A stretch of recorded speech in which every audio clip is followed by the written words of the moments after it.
Hello, and welcome to the Ohio Department of Taxation's Information Guide series. Today we will be discussing Notice ID 2001, the CP2000 Income Tax Billing Notice. The notice presented here may look slightly different from the one you received in the mail, but the information provided on the notice is the same. If you have received a CP2000 Income Tax Billing Notice, it is because the Internal Revenue Service has reported to the Ohio Department of Taxation that you did not report all of the income that you earned during the tax year showing at the top of the notice. As you open the letter, it will say in the top center of the page the tax year, that it is a CP2000 billing notice, and the type of tax. As you move down the page on the left-hand side, you will see your name and address and the notice ID number. On the right-hand side, you will see the date of the letter, the last 4 digits of your Social Security number, and a batch number. In the upper right-hand corner is the contact information for the Ohio Department of Taxation, including our address, fax number, a toll-free phone number, and our website. Below this information is a sentence advising you that we have recalculated your Ohio income tax return. Next is a statement that explains the Internal Revenue Service has notified us that you did not report to them all of your earnings for the year at the top of this billing statement. You should have already received notification of this discrepancy from the Internal Revenue Service. Ohio law requires that you use the same federal adjusted gross income on your Ohio return as you do on your federal return. Since we have not received an amended return from you to correct the discrepancy, we have made the adjustment for you. The item or items listed below this statement reflect the source of the income discrepancy or discrepancies reported to the Ohio Department of Taxation by the Internal Revenue Service. Some of the most common sources of income on this type of audit are taxable wages, taxable dividends, interest income, pensions and/or annuities that are taxable, unemployment compensation, 1099 income, gambling winnings, and agricultural subsidies. Next to the source of income is the amount of the discrepancy. Following this is a table showing the breakdown of the billing notice.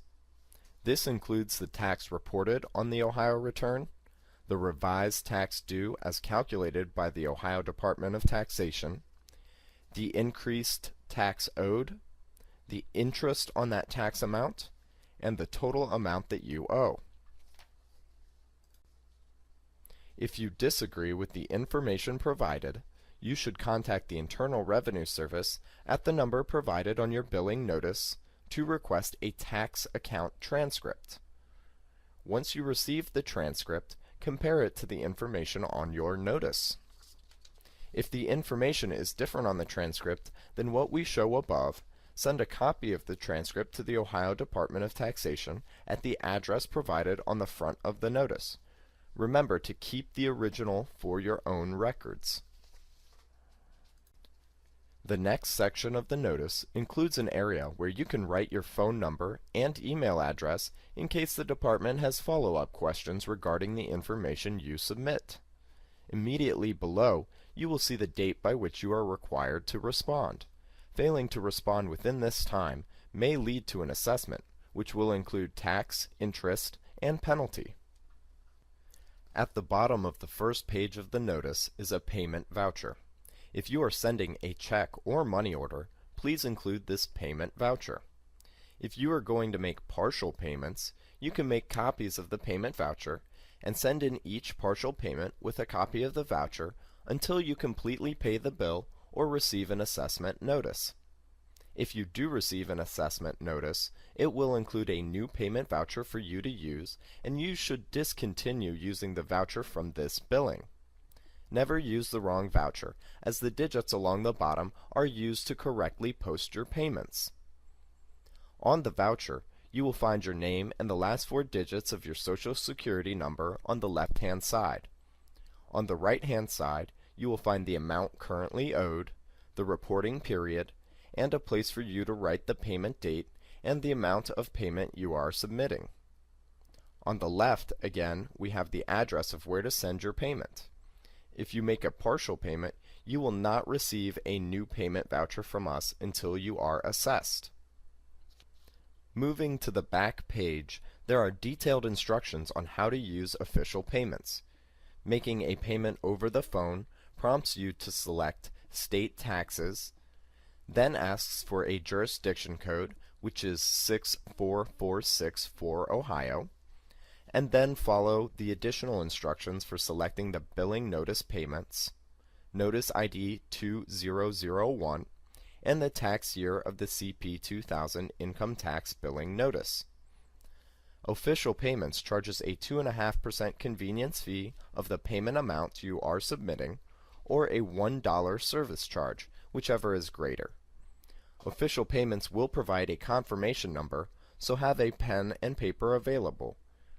You will receive a confirmation number once you have completed the payment process, regardless of whether you submit payment over the phone or through the website. The interactive notice in our self-help e-library provides a link to easily navigate you to the Official Payments website.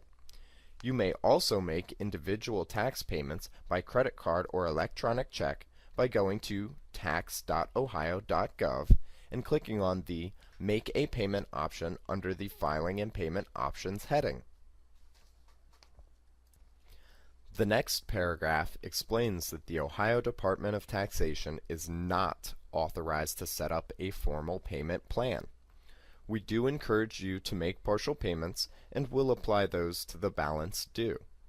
You are able to make partial payments using any of the methods already described, such as sending it in with a voucher, making a payment over the phone or online through our website or Official Payments.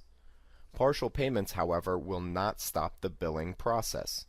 Even though you may be faithfully making partial payments on your balance due, it is still eligible to become an assessment and to be turned over to the Attorney General's office for collections after the date given to make full payment. The next part of the notice cites the specific Ohio Revised Code sections applicable to charging interest and penalties on taxes owed, and describes briefly how the tax rates are calculated. For more information on the laws, tax rates, and calculations, visit tax.ohio.gov, where you can read the Ohio Revised Code and find tax rates and more information on penalties and interest charged. You will find direct links to this information on the interactive notice available in our self-help library. The paragraph on the exchange of information gives reference to the Internal Revenue Code pertaining to the exchange of information between the Internal Revenue Service and state taxation and revenue departments.